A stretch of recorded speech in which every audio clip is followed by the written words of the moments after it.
Bueno, el tema tiene que ver con la amada, con la iglesia. Porque usted ha oído el término la iglesia católica, la iglesia protestante, la iglesia evangélica. Pero en sí, eso no son iglesias. Lo único que se acostumbró a llamarse iglesia, porque para llamarse iglesia tiene que usar el evangelio de la incircuncisión. Si usa el falso evangelio de la circuncisión, entonces el término sería sinagoga, no iglesia. Entonces ellos utilizan la circuncisión con varios versos de la incircuncisión y se atreven a llamarse cristianos, lo cual, hablando claramente entre nosotros, eso no es para debatir, eso está claro. Lo que sucede es que por causa del propósito predestinado, nadie había hablado de la incircuncisión en específico, siempre se mezcló. Y entonces yo he venido pensando, y esta mañana como que el Señor me puso todos los versos así, los tuve que escribir en la mesita de noche y rapidito antes que se me fueran, porque lo vi tan precioso y de ahí saqué este tema. Vamos a comenzar con en el viejo pacto, los salmos, que a veces no son ni viejo pacto porque son proféticos, pero salmo está en las escrituras. El Salmo 127, verso 1, vamos a darle lectura para de ahí desarrollar el tema. Si el Señor, y añado este pensamiento, Pablo nunca le llamó Jehová, porque al cambiar de pacto él se cambió el nombre. Pero él se cambió el nombre cuando murió y resucitó. Entonces Pablo dice que se le dio un nombre que es sobre todo nombre. Entonces desde ahí Pablo jamás mencionó en las 14 epístolas, en el verdadero evangelio a los gentiles, esa palabra usted no la va a oír más. Y yo por eso respeto esa terminología y cuando leo aún el Viejo Testamento, pues prefiero llamar el Señor. Entonces dice, si el Señor no edificare la casa, en vano trabajan los que la edifican. Si el Señor no guardare la ciudad, en vano vela la guardia. Pero el término ahí, cuando dijo la casa, en sí debió haber dicho la sinagoga. Como quien dice, siempre Dios cuando pensó en la iglesia, pensó que era el que tenía que hacerlo. Ahí se le chispoteó. Ahí él como que arrojó su corazón proféticamente y dice, si el Señor no edifica esto, los hombres no pueden. Tiene que ser Él mismo, porque está hablando de la amada, lo que más Él ama. De hecho, este mundo existe por causa del proyecto que tomó lugar antes de la fundación del mundo, cuando Él creó ángeles. Y entonces desde ese plan de enviarlos a la tierra a encarnar, a tomar carne, pues Él ya está pensando en la iglesia. Es como cuando usted hace un viaje y usted va, vamos a suponer que usted va para Disney World, pero para en una tienda de Orlando, pero lo de usted es llegar a Disney, no parar en Orlando en algún sitio a comprar souvenirs o a tomar jugo de naranja puro por ahí cuando va para allá. Usted para, pero hey, let's go, que queremos llegar allá. Pues así mismo el Señor donde quería llegar acá. Entonces Él va en un apuro ahí donde da un pacto, Él mismo lo dijo. Le di mandamientos que no podían cumplir. Un pacto añadido, que no era el corazón de él. Pero tuvo que tuvo que parar en Orlando. Eso. Entonces, desde el Viejo Testamento ya viene diciendo, si el Señor no edifica esto, no es mi casa. Entonces luego vamos al libro histórico en Mateo, por así decirlo, ya tirando para el nuevo pacto. Ya Jesús de Nazaret venía advirtiendo lo que iba a hacer cuando resucitara. Mateo capítulo 16, versos 16 al 18. Esto es una escritura muy famosa que la ha usado la Iglesia Católica para defender a Pedro, para decir que Pedro fue el primer papa. Esto es lo que ellos usan. Respondiendo Simón Pedro dijo, tú eres el Cristo, el Hijo del Dios viviente. Entonces respondió Jesús, bienaventurado eres Simón, hijo de Jonás, porque esto que me has dicho, ¿no? No te lo reveló carne ni sangre, sino mi Padre que está en el cielo, en los cielos. Era el mismo, ¿eh? Y yo también te digo que tú eres Pedro, y sobre esta roca, o sea, esa roca es la confesión, porque Pedro un pedazo de carne y bruto que era como el sol. En sí no está hablando de Pedro. O sea, lo que él dijo, Pedro, ¿quién tú dices que yo soy? Tú eres el Hijo del Dios viviente. Sobre eso que tú acabas de decir, Pedro, sobre esa roca, porque Cristo es la roca. El Hijo del Dios es la roca. Pero la Iglesia Católica piensa que está hablando a Pedro. ¿Y de qué se puede esperar de Pedro? Pedro dice que tú eres Pedro y sobre esta roca, ¿qué dice? ¿Quién la va a edificar? No es Pablo. No era más nadie. Eso es un proyecto que él quería hacerlo él mismo. Entonces él dice sobre esa edificación, y tengo pruebas para decirte que no es Pedro. Vamos a ver a 1 Corintios capítulo 3, verso 10, para que tú veas que no es Pedro el fundamento donde él iba a edificar la iglesia. ¿Qué dice el verso 10? Conforme a la gracia de Dios que me ha sido dada, yo como perito arquitecto puse el fundamento. Y otro, mira, ni Pablo podía, era otro el que venía a edificar. Pero cada uno mire los demás, usted, como sobreedifica. Ahora mira el verso 11, porque nadie puede poner otro fundamento que el que está puesto, el cual es Pedro. Hello. Eso es una orejita. Eso es una orejita para nuestros amados creyentes católicos que siempre han pensado que fue Pedro. Pero Pablo, el apóstol a los gentiles, después dice, mira, el fundamento no es más nada, ni yo, es Jesucristo. Y yo no edifico, otro edifica. Quiere decir que él ya sabía que lo que él vino fue a poner un fundamento, que es Jesucristo resucitado y que él no iba a poder hacer nada. Esa es la evidencia que tenemos escrita. Y atienda bien ustedes creciendo en gracia y los millones que me ven por las cámaras. Todo lo que aquí se enseña está escrito. Y bien trazado y dividido. Nuestra gente es una gente confiada. Yo no les doy tarjeta de membresía y no se quieren ir. Se sienten miembros de la iglesia. Porque aquí no hay que dar tarjeta de membresía.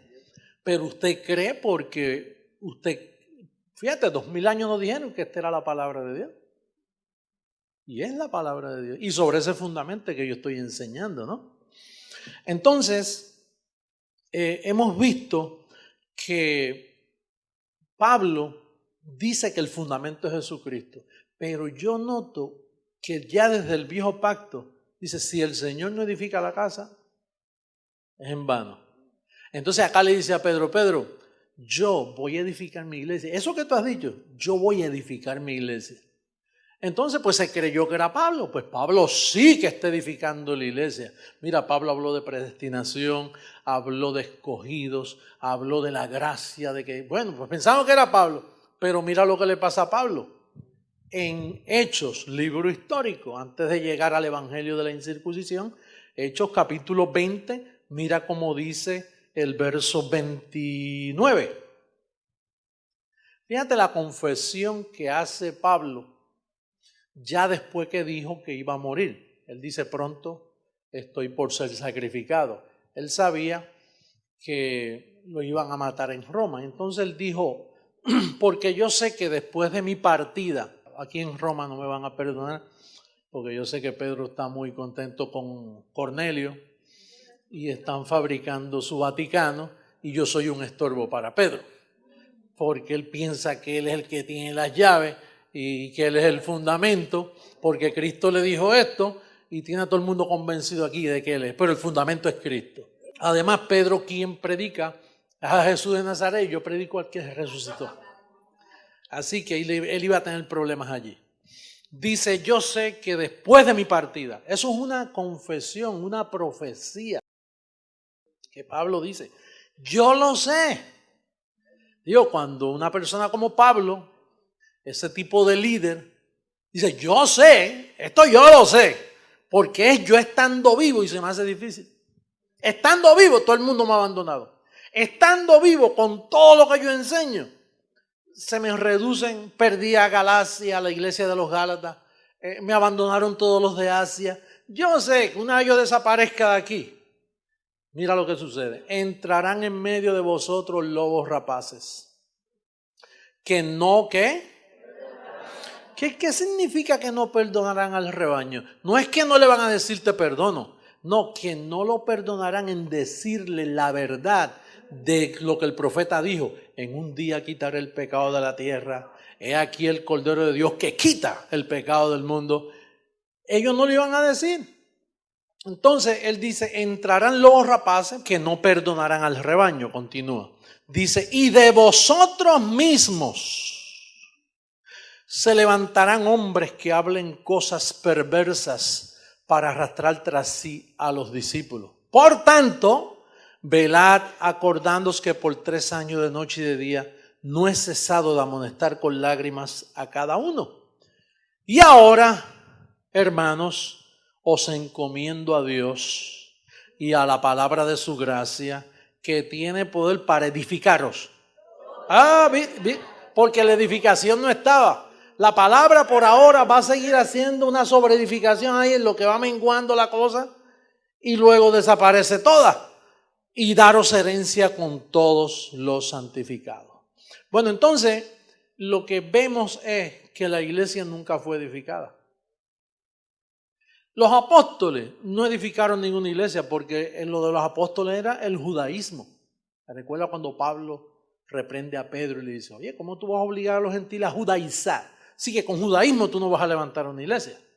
Tú levantas una sinagoga, pero no una iglesia. Ni la sinagoga pudieron levantarse, eso nunca ha estado levantado, porque es el hombre quien la lleva. Y con la ley, con un pacto defectuoso, ¿cómo tú vas a levantar una buena sinagoga? Entonces, quiere decir que la iglesia, aún Pablo, el perito arquitecto, no pudo edificarla. Ya con su partida dijo, mira, viene obscuridad, vienen tinieblas. Yo sé que después que yo salga de aquí, va a ser difícil con las influencias de Juan, de Pedro que anduvo con él, que hizo milagros. La influencia es muy fuerte. Y yo sé que después que yo desaparezca, no va a haber iglesia. Y entonces entraron 2000 años de obscuridad. Y el mundo estuvo en obscuridad. Nadie te dijo a ti que tú estabas salvo, siempre salvo. Nadie te había dicho a ti que el diablo fue destruido hace 2000 años atrás. Nadie te había dicho a ti que tú estás perfecto, sin arruga, sin mancha, sin pecado. Nadie. Porque es que no existía nadie que pudiera hacer eso. El único que podía hacer eso fue el que el Pablo mismo dijo, yo dejo el fundamento, otro. Para que él no se atrevió a ponerle nombre. Él dijo, otro va a hacer este trabajo.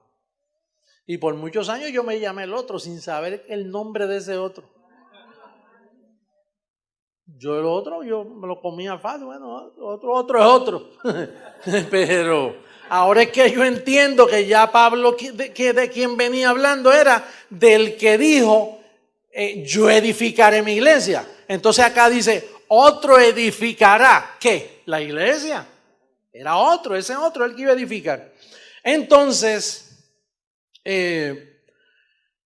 quedó por 2000 años un cuerpo sin cabeza, desmembrado. Todo el mundo pensando lo que quería. Interpreta. Está la interpretación bautista, pentecostal, católica, romana, calvinista, arminiana. Bueno, hay miles de interpretaciones de este libro. Porque el Señor no había llegado. Por eso Pablo dijo, mira, den eso así. Hasta que venga el Señor y aclare. Porque si Él no viene, no se puede aclarar nada. Entonces había un cuerpo sin cabeza.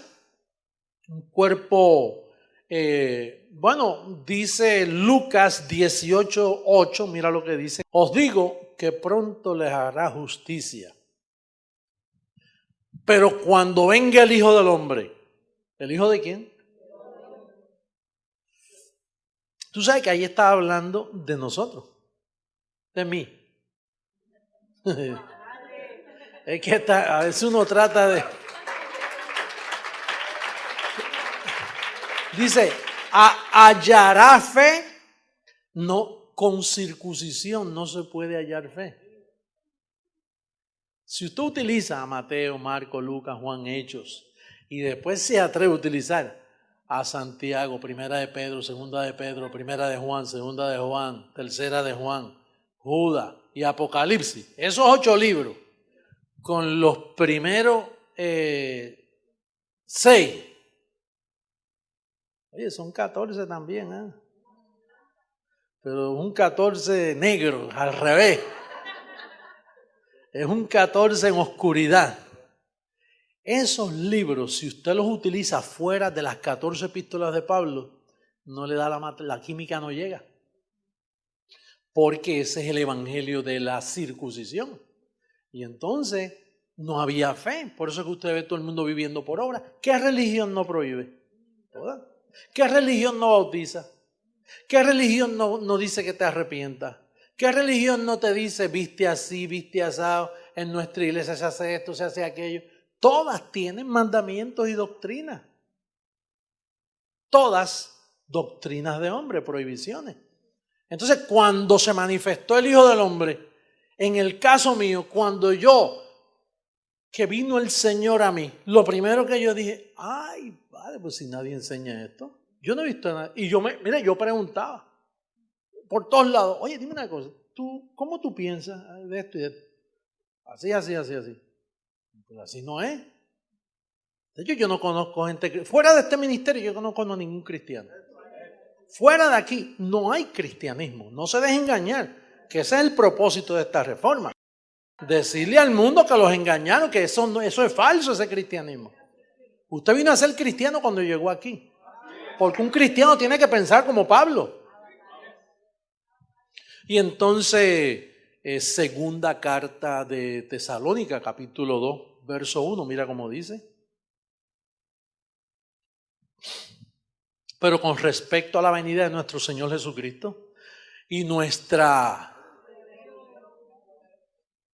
hay reuniones, nuestra reunión con Él, os rogamos, hermanos, que no os dejéis mover fácilmente de vuestro modo de pensar, ni os conturbéis ni por espíritu, ni por palabra, y mira, aguántame el verso ahí, ni por carta, como quien dice. Yo sé que Santiago va a escribir, yo sé que Pedro, aunque es un bruto pescador que no sabe nada, él se las va a buscar para escribir por la reunión que tuvo conmigo allá los 15 días, allá en Hechos 1:18. Eso le va a dar un poquito de inteligencia, porque hasta los brutos escriben hoy. Ni por carta, como si fuera nuestra. Ahí está hablando Pablo, como si fuera que yo la autoricé. Porque estos apóstoles se creen que son amigos míos. Pero tengan cuidado que no son amigos míos, nada, son mis enemigos, son malos como ellos solos. Es como estos pastores que dicen, Jesucristo te ama y yo también. Que me lo digan a mí, a que no me aman. Ellos aman, mira, el único que no aman es al diablo. Pero a todos los demás ellos dicen, porque Cristo se los dijo, Cristo le dice, adiós, gran cosa hacéis si amáis a los que os aman. Grande cosa es que améis a vuestros enemigos. Pues si yo soy su enemigo, ¿por qué no me aman? No tienen material. Sin embargo, yo los amo a ellos, fíjate. Por eso hablo riéndome, porque yo no tengo. Yo sé, ¿qué más puede producir la carne? Yo sé que ellos no me van a entender hasta que no lean, verifiquen bien lo que se esté. Mira, un estudio así, es fácil. Mira tú que no has ido a un colegio teológico. Tú dices, no, esto está claro. Eso está clarito. Dice, ni por carta como si fuera nuestra, en el sentido de que el día del Señor está cerca. Nadie os engañe en ninguna manera, porque no vendrá sin que antes venga ¿qué? Sin que antes venga ¿qué? ¿Y qué es apostasía? Estar apartado de la fe. ¿Y qué dijo Lucas? ¿Hallará fe cuando venga el Hijo del Hombre? No. ¿Qué halló? Apostasía. Apostasía es apartarse de. Cuando usted se aparta de algo, apostató de. Y entonces quiere decir que la apostasía más grande registrada en la historia fue desde 1900 para acá. ¿Y cuándo el Señor iba a llegar? Pues desde 1900 para acá. Ahí fue donde se registraron miles y miles de reglas de interpretación de este libro llamado la Biblia. Y entonces cuando se manifestó el Hijo del Hombre, pues yo lo que hallé fue apostasía, no vi fe, en ningún lado vi fe. Bueno, fíjate si es así, que yo traté dentro de la organización que yo trabajaba, que en aquel entonces eran los Bautistas del Sur. Y yo hablaba con humildad. Yo no hablaba jactanciosamente. Mira, honestamente, yo estaba muy inquieto con estas verdades. ¿Qué usted piensa? Y entonces, cuando me contestaban, no, vamos a leer, por favor, dame el tiempo. Y sí, te lo voy a dar, está bien. Yo digo que, pues mira, léelo. Dice que estamos muertos al pecado. ¿Qué significa eso? Bueno, no, sí, cuando Cristo murió, la iglesia quedó muerta al pecado. Entonces quiere decir que no peca. No, peca. Pero si está muerto, o sea, de momento está viva. Entonces somos impecables. O sea, a nosotros no se nos puede hallar en pecado, porque Colosenses dice que el cuerpo pecaminoso carnal fue echado fuera en la circuncisión de Cristo. Quiere decir que lo que pecaba en ti fue echado fuera. Y entonces, para corroborar eso, dice que ahora estamos muertos a la ley. Entonces, si estás muerto a la ley y el fin de la ley es Cristo, Cristo le pone fin a la ley. Entonces, ¿qué ley va a decir que tú eres un pecador? Si no hay ley para decirlo. La iglesia, la llamada, esta falsa iglesia es la que dice que tú eres un pecador. Pero eso es mentira.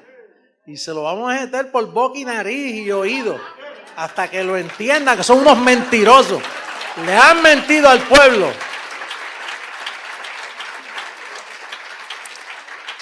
Ellos han mentido y ellos lo saben.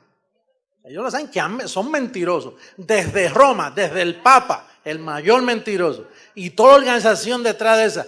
Bautistas, pentecostés, todo tipo de gente que diga yo soy cristiano. Y yo, usted es un mentiroso. Yo se lo digo con respeto, con lo que sea, con coraje, a tiempo y afuera de tiempo. Hay que decirse, eso es mentira. Y la mentira es mentira. Por más que tú la disfraces, es mentira.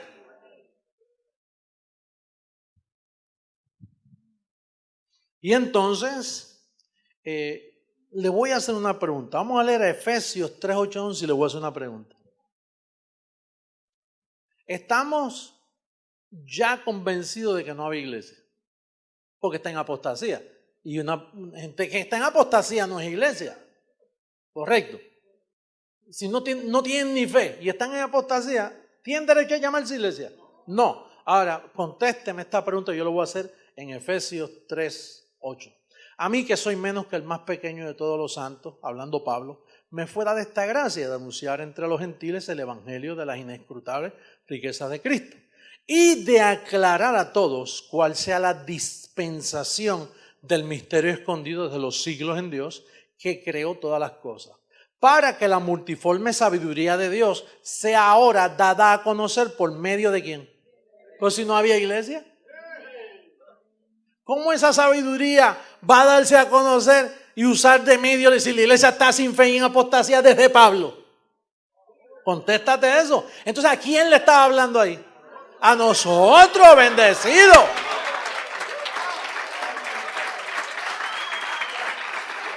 Ahora, dime una cosa. ¿Quién es el único ministerio mundialmente que está dando a conocer el misterio? Creciendo en gracia. Pues ahí estaban hablando de ti, bendecido.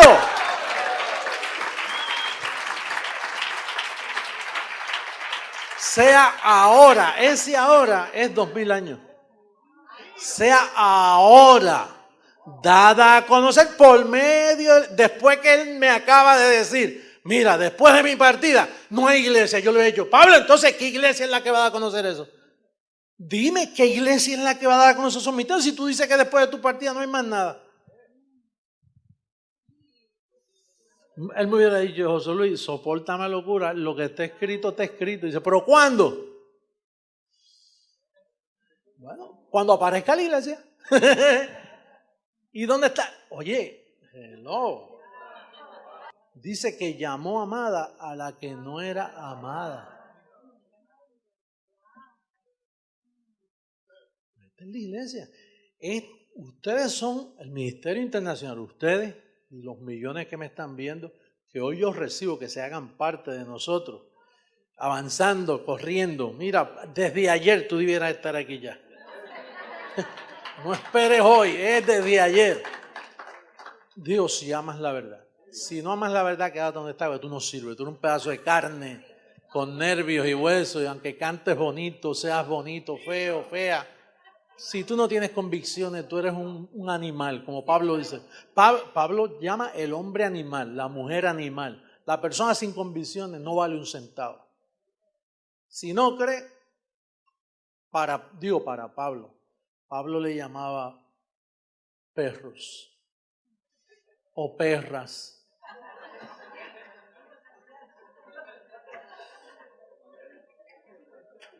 Eso es Pablo, yo no, yo los llamo incrédulos, aunque sea.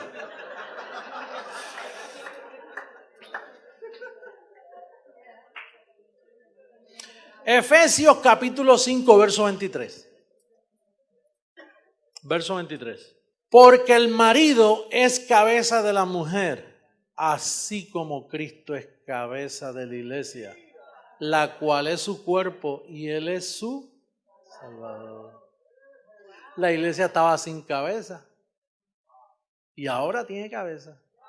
¿Por qué tiene cabeza? Porque está pensando. Está pensando y ahí está la mente y la mente se activó y la mente de Cristo está en la iglesia y ahora la iglesia da a conocer en los lugares celestiales la sabiduría predestinada. Un detallito más. Segunda carta a los Corintios 5:10.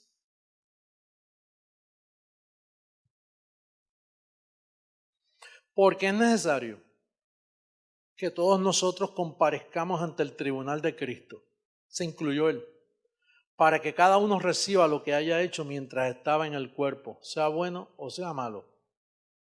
Que cada uno vaya ¿a dónde? ¿Al tribunal de qué? ¿El tribunal de qué? Y había tribunal de Cristo. Si no hay iglesia, ¿cómo va el tribunal? Ese tribunal es la iglesia, donde está el juez justo. Por ejemplo, fíjese, ¿usted no cree que Pablo, él decía, yo voy a estar allí? Porque dice, fuera del cuerpo o dentro, yo voy a estar allí. Porque alguien me tiene que hacer justicia a mí. ¿Quién era Pablo? Un desterrado. Lo mataron a pedrada, lo tiraron por allá, lo dejaron días tirado. A veces con hambre, a veces el barco se le hundió. Ese hombre hizo lo que ningún hombre en la historia hizo. Y entonces para colmo se encuentra con Cristo. Dice, ¿quién eres tú? Dice, yo soy Adonai.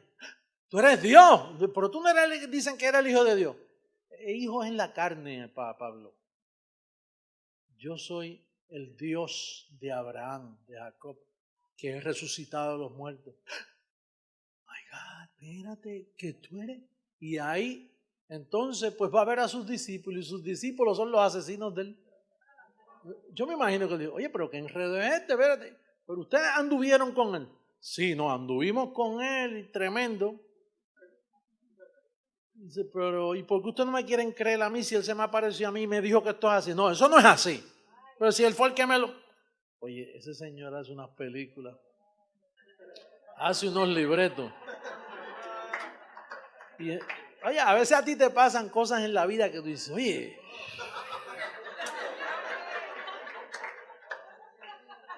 Y después le ve el propósito después de... Anda, espérate, si esto eran obras de antemano y yo pensaba que eran malas. Después son buenas. Pero después, el problema es en lo que llega el después.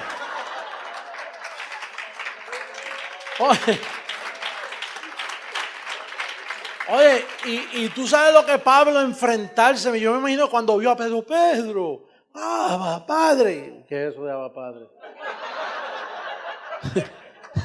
De momento yo creo, aleluya. Bien, no me habló de eso. ¿Quién no te habló de eso? Si él anduvo conmigo. No, pero después que resucitó no habla así. Este parece que es un infiltrado aquí. Esto es un terrorista, este Pablo. Bueno, al hombre, para colmo, a él lo tienen por loco. La teología no, él no es confiable. Pero él dijo en segunda carta a Timoteo, capítulo 4, verso 8, por favor. Mira lo que él dijo. Él esperaba esto, pero quien se lo tenía que dar a la iglesia y no había iglesia. Él esperaba eso. Por lo demás me está guardada la corona de justicia, la cual me dará el Señor. Fue justo. En aquel día, pues ¿sabe por qué dijo en aquel día? Por ahora no se puede si no hay iglesia. En aquel día, y no solo a mí, sino también a todos los que aman su venida. Oye, ¿y dónde fue que él recibió? Mira, nosotros hemos honrado al apóstol Pablo. Por fin. Yo creo que él allí en la nube de testigos dice, por fin me han dado un reconocimiento que nadie me había dado. Ninguno de los apóstoles, nadie en el mundo me dio reconocimiento. Y fíjate que yo lo que hablo es de Pablo. Bueno, por ahí me dicen Pablo, Pablo, Pablo. El Dios de él es Pablo, Pablo, Pablo, Pablo. Y entonces el tribunal era el único que podía darle esa corona de justicia a Pablo. Y ya la recibió. Ya recibió el reconocimiento adecuado.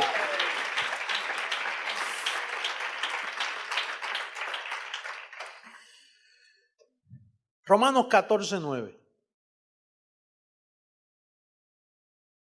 ¿Por qué él la está recibiendo si él se murió?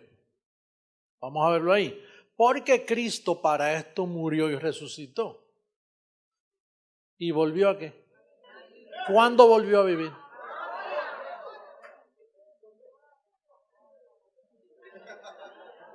Oye, ustedes saben. Ustedes están enterados de todo. Pero fíjate que Pablo está anticipando algo. ¿Y porque yo dije volvió a vivir? Pues recuerda, son revelaciones y él tiene que escribirla. Murió Jesús de Nazaret. Resucitó el resucitado. Y volvió a vivir. Ahora, ¿pero para qué volvió a vivir?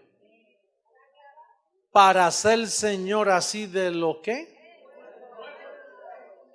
¿Cómo? De los muertos. ¿Y qué muertos en carne hay por ahí? La gran nube de testigos. Ese familiar tuyo que murió, mira, está mejor que tú. Oye, ojalá no suceda así, pero esto es para ponerlos ahí en un quiz, ahí para ver qué nota le saco. Fíjate qué privilegio tienen los que murieron que le van a dar cuerpos nuevos y a ti no. A ti te resucitan el que tú tienes. Y ellos, el cuerpo se les pudrió y viene uno brand new.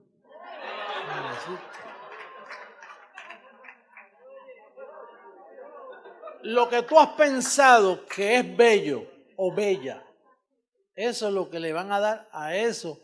Oye, tú estás en vivo y a todo colores. Ellos están ausentes viendo esto de lejos, se merecen un cuerpo mejor que el tuyo. No vamos a hacer una huelguita. Vamos a montar un piquete en contra de eso. Porque imagínate, si a ti te extirparon o eres cojo o te sacaron algo y te falta algo y no oyes bien de un oído, ¿va a salir un cuerpo así? A ti te van a dar un clase overhaul. Te van a dar un tune-up.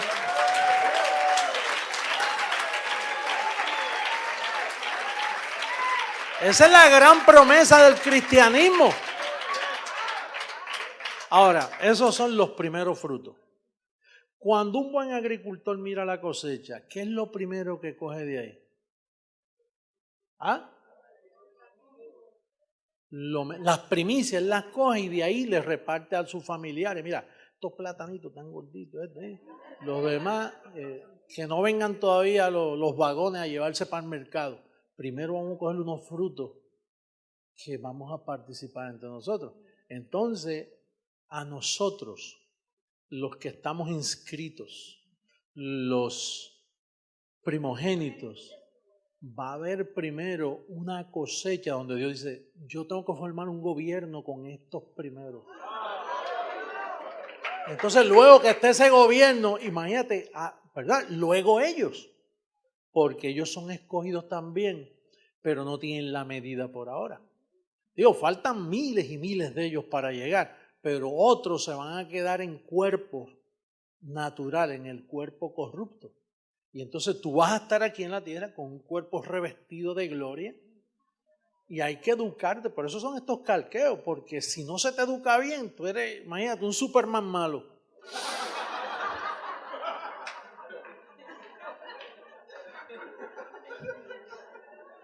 Un Superman malo hace travieso. Hay que educarte la cabeza y sacarte toda contaminación de maldad para que te portes bien con un cuerpo de tal magnitud. Porque es para gobernar al mundo.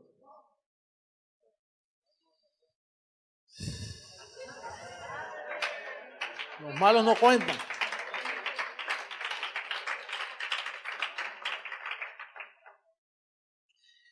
Bueno, me faltó el trono de la gracia.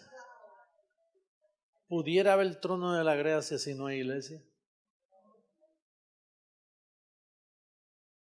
Sin la iglesia no hay nada.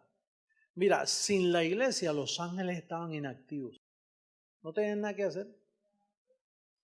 Aburridos. Vacaciones. Unas eternas vacaciones que se cogen, pero ahora mira, están preocupados porque los estamos haciendo trabajar. Ellos ahora mismo están, oye, hay un ministerio ahí que me las trae, oye, a cada rato me llaman la atención.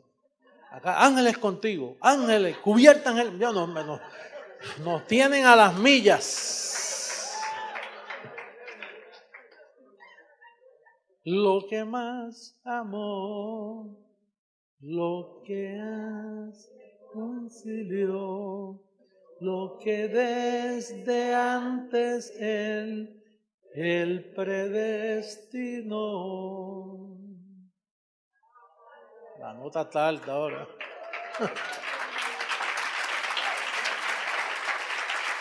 Un beso a la amada del Señor. Los amo mucho. Recibo que miles de ustedes han sido alumbrados y que avancen porque la transformación llega y hay que avanzarlo. Tienen que venir los escogidos.